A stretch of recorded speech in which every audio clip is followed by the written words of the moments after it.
Welcome back to the Us vs. Them channel. I'm your host, Vince, and we're going to break down the next fight for the upcoming UFC 320 card. This weekend, we got Joe Pyfer versus Magomedov. Right now, Pyfer is sitting at a -260 favorite, and Magomedov is at a +196. If you're watching my videos, you probably know who Joe Pyfer is, and you know the style of fighting that he has, especially on his feet.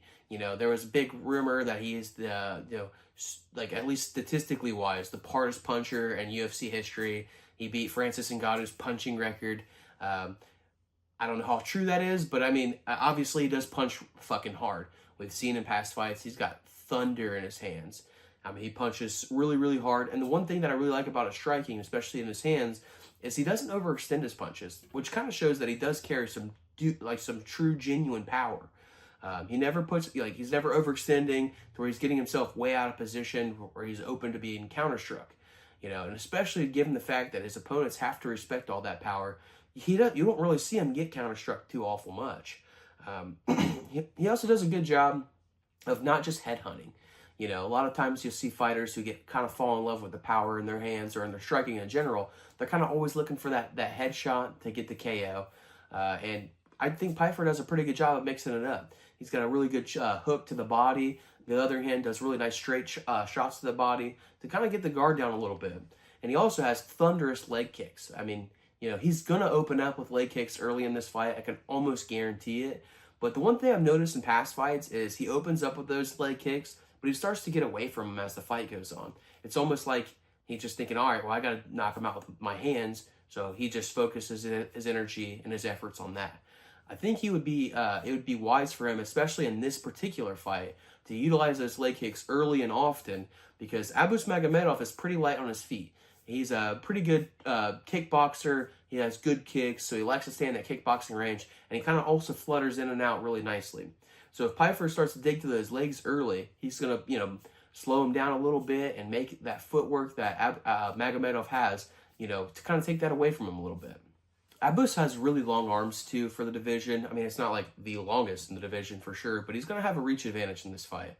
And one thing I've noticed in past fights, like the Worley Alves fight where he has a reach advantage, he does a really good job of being at the very end of his punches. So he's utilizing every inch of his reach that he can.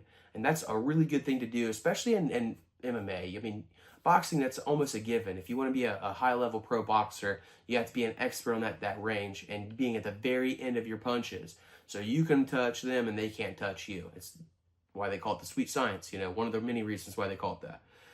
But Abus does a good job of that. And like I said, I do think that's going to help him in this fight, especially given the fact that Pyfer sometimes can be open for straight shots. Jabs is going to be available for Abus. The 1-2 down the middle is going to be available for him. Just because Pyfer doesn't really move his head very much, he can be right there in close in range of strike and boxing range, and he's still not moving his head. So the straight punches were really working for Jack Hermansson. It was kind of a difference maker in their Hermansson fight, and he was able to kind of take Pyfer out of the fight with just pumping away with the jabs. So I do fully expect Abus to utilize those jabs this fight and try to get him take him out of the fight mentally like Hermansson did. The one thing about Abus, though, that I don't really care for in his striking is he sometimes typically fights at almost a sparring pace and not really like a fight pace. We saw that in the Kyle Barallo fight. I mean, those dudes was just out there just sparring each other, and every once in a while they dap up each other if one of them got a good shot, which I kind of fucking hate that, If you're in a sparring, if you're actually sparring in your gym with your teammate and you do that shit, that's one thing entirely. But if you're in an event where you're getting paid to fight, treat it like a fucking fight. That's what the fans want. That's what your coaches want. That's what the organization wants. In this fight, I do believe that he's just not going to be able to get away with that. I mean, Pyfer is super dangerous on his feet. He's also dangerous with the submission game too. So he's always looking to do damage, and he's always looking to find a finish, no matter which way it is. So I don't think Abus is going to be able to fight that sparring style or the sparring pace that he's used to. When it comes to Joe Pyfer's grappling, I mean, he's a good grappler for sure. I believe he's a black belt in jiu-jitsu. He does compete when he's not in camp and grappling contests and jiu-jitsu contests. So he's obviously committed to learning how to grapple and learning jiu-jitsu and that type of stuff.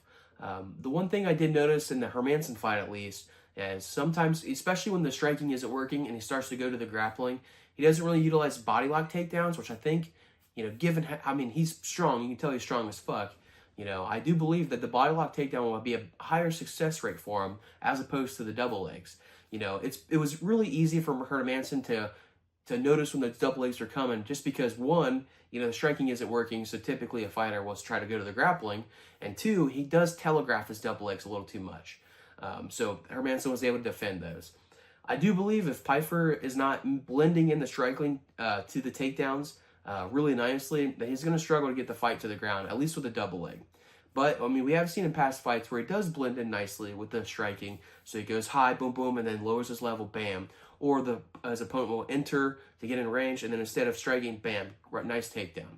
The power in his hands really allows him to set up shit like that. So as long as he's not trying to force the grappling with double legs, he could have some success if he chooses to get the fight to the ground. One thing you'll notice with Abus, if you do film study on him, is that he has pretty nice body lock takedowns. He has shown in the past that, he has good double legs too. He has good timing with his double legs, but the body locks are really his bread and butter.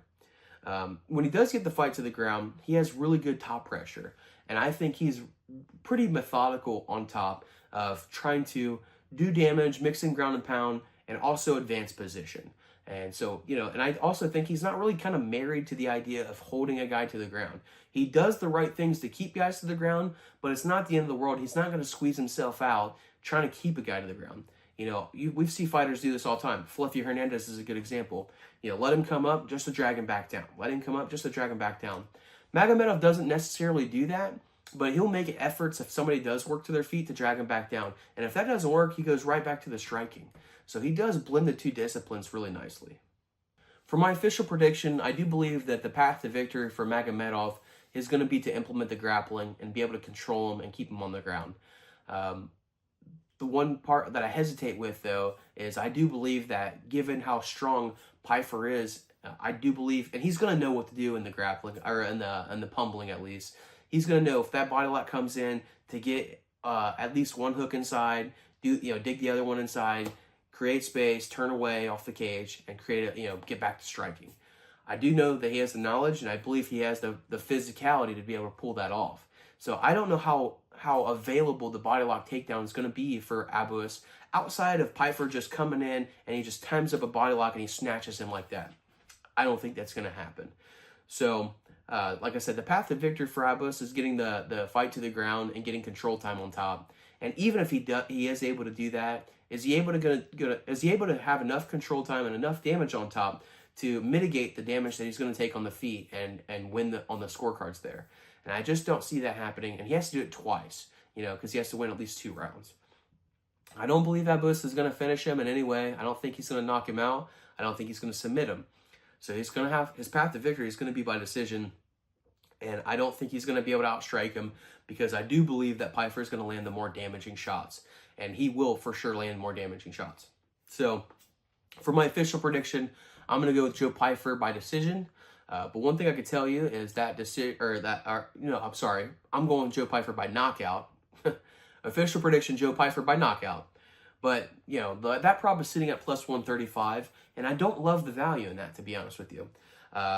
There is definitely a possibility where Pyfer can win this fight by decision, and that prop is sitting at plus 410, and I really do like the value in that more so than the KO prop. So I'm not really sure how that's going to affect our parlays this weekend. Stay tuned for our Friday's video, and I'll let you know kind of how we're incorporating that. But I can definitely see us incorporating a Joe Pyfer method of victory in at least one of the parlays. That's all I got for this breakdown. Stop by for the next one. We're going to be breaking down Josh Emmett versus Yusuf Zalal. That should be a sick fight. I know Yusuf Zalal is going to be able to drag Emmett into a fucking sick, at least a barn burner of a fight. And when I say Josh Emmett fighting at the featherweight division, anything could fucking happen. We've already seen that. So I'm really excited to break that one down. Stop by for that one. Stop by for the Friday's video so I can give you my official parlays. And hit the like button, for fuck's sakes. Hit the like just hit the like button, subscribe, do all that shit. All that stuff is just the validation we're looking for to keep doing this channel. So if you guys can help us out with that, we really appreciate it. That's all I got for you guys, and I'm fucking out of here.